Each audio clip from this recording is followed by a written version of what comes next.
Posibleng resettlement ng mga pamilyang apektado ng kalamidad isinusulong sa Rosales. Para sa detalye, nagbabalik Idol Denise Brillante. 104.7 IFM Report.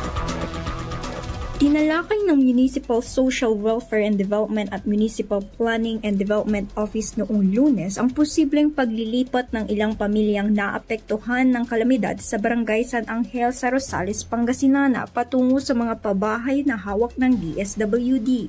Ayon sa MSWD, mga pamilyang apektado lamang ng kalamidad ang maaaring mabigyan ng pabahay o tulong. Dapat muna umano itong idaan sa Municipal Disaster Coordinating Council bago isumite sa Human Settlement Program bilang bahagi ng masusing pagsusuri upang matiyak na tama ang mapipiling benepisyaryo. Ayon sa lokal na pamahalaan, magsasanib pwersang Sangguniang Bayan, MSWD at MPDC upang makabuo ng aksyon at tukuyin ang pinakaangkop na hakbang para sa mga residente.